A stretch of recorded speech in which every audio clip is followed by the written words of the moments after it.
Step process చెప్పారు. Registration రోజు వచ్చినాం. రిజిస్ట్రేషన్ రోజు కస్టమర్ ఏం చూసుకోవాలి డాక్యుమెంట్లో, ఇది ఇంపార్టెంట్, చాలా మంది తెలియదు. దాని గురించి చెప్పండి ఒకసారి.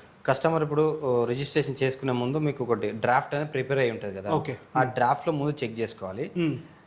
చెక్ చేసే టైం లేదు, మీరు అదే రిజిస్ట్రేషన్ రోజు వచ్చారనుకోండి, డ్రాఫ్ట్ని ఒక ప్రింట్ తీయించుకోండి. ఓకే. నార్మల్ పేజ్ మీద ప్రింట్ తీయించుకోండి. ప్రింట్ తీసిన తర్వాత అందులో మీరు ఇచ్చిన details, Aadhaar details, spelling, okay, me name, me father name, me age and all correct లేదు చూసుకోవాలి. కరెక్ట్ ఉన్నాయా లేదా, మొబైల్ నెంబరు, మీ అడ్రస్ అవన్నీ కరెక్ట్ ఉన్నాయా లేదా చూసుకోండి. ఇది చూసుకున్న తర్వాత మీ నేమ్స్ అని చెక్ చేసుకున్న తర్వాత మీ దానికంటే బిఫోర్ డాక్యుమెంట్ ఉంటుంది, డాక్యుమెంట్ నెంబర్ చెక్ చేసుకోండి. ఓకే, అది link document, mother document number, అది చెక్ చేసుకోండి. దాని తర్వాత మీకు డైమెన్షన్ ఉంటుంది, ప్రాపర్టీ డీటెయిల్స్ ఉంటాయి కదా, ఆ ప్రాపర్టీ డీటెయిల్స్ మస్ట్, ఆ ప్రాపర్టీ డీటెయిల్స్ కంపల్సరీ చెక్ చేసుకోవాలి. ఆ ప్రాపర్టీ డీటెయిల్స్ అన్ని చెక్ చేసుకోవాలి. ఎలా చెక్ చేసుకోవాలి, మీరు ఇచ్చారు షెడ్యూల్ ఆఫ్ ది ప్రాపర్టీ ఉంటుంది కదా, ఆ షెడ్యూల్ ఆఫ్ ది ప్రాపర్టీలో క్లియర్గా మీ పక్కన ఎవరు, మీ చుట్టుపక్కల ఎవరు ఉన్నారు, హద్దులు అవన్నీ ఉంటాయి కదా, హద్దులు చెక్ చేసుకోండి. ఓకే, హద్దులు చాలా ఇంపార్టెంట్. ఈ హద్దులు అసలు మిస్టేక్ అవ్వద్దు. ఆ ప్లాట్ నెంబర్ కరెక్ట్ చెక్ చేసుకోండి, ఆ number of square yards check చేసుకోండి.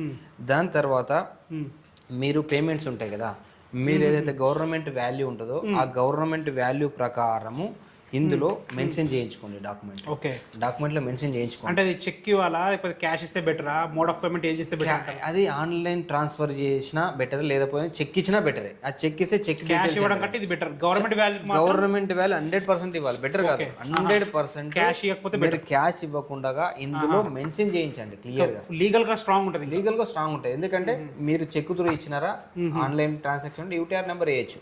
సో క్లియర్ ఇందులో డాక్యుమెంట్ లో వైట్ అమౌంట్ అనేది గవర్నమెంట్ వాల్యూ అనేది మెన్షన్ అయ్యి ఉంటే 100% చాలా మంచిది. ఓకే, చాలా మంచిది. ఆ రోజు అది చెక్ చేసుకున్న తర్వాత దెన్ మీరు రిజిస్ట్రేషన్కి వెళ్తారు. రిజిస్ట్రేషన్ అయిన తర్వాత కూడా చెక్ చేసుకోండి. రిజిస్ట్రేషన్ అయిన తర్వాత వస్తుంది కదా, మీరు సంతకాలు పెట్టే ముందు, మీ ఫోటో వచ్చిన తర్వాత సంతకం పెట్టే ముందు ఇదే డాక్యుమెంటా లేదా అని చెక్ చేసుకోండి. సర్వే నెంబర్, బౌండరీస్ ఇవన్నీ చెక్ చేసుకుంటే బెటర్. ఒక్కొక్కసారి ఎందుకంటే ఎర్రర్స్ కావచ్చు, మిస్టేక్స్ కావచ్చు, డాక్యుమెంట్ బిజీ ఉండి ఏదైనా ఒక సర్వే నెంబర్ అటుపడ్డా, మన నేమ్ లో ఈ పేరు అటుపడ్డా ఇటుపడ్డా, బై 1 లో బై 2 పడ్డా కూడా ఇబ్బంది. అది తర్వాత ఒకళ్ళు పడ్డా అనుకున్నా దాని వల్ల ప్రాసెస్ రెక్టిఫికేషన్ ఉంటుంది. ఇప్పుడు మీరు నాకు ప్లాట్ అమ్మారు, సో కొన్ని మిస్టేక్స్ పడినాయి, మీరు మన రిలేషన్ మంచిగా ఉంది, సో మీరు నెక్స్ట్ డేనో తర్వాత చూసిన తర్వాతనో వచ్చి రెక్టిఫికేషన్ చేసుకోవచ్చు. మళ్ళీ చలానా ఇద్దరికి సంబంధం సరిగా లేకపోతే మాత్రం ఇబ్బంది పడతాం. డబ్బులు డిమాండ్ చేయడం కానీ ఇబ్బంది పెట్టే అవకాశాలు ఉంటాయి. చాలా జరుగుతున్నాయి. చూసుకోవాలి, ముందే చూసుకోవాలి.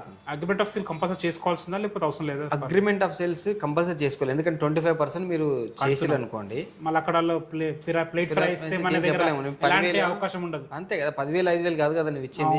25% పే చేస్తున్నావు అంటే అగ్రిమెంట్ ఆఫ్ సేల్ కంపల్సరీ ఉండాలి.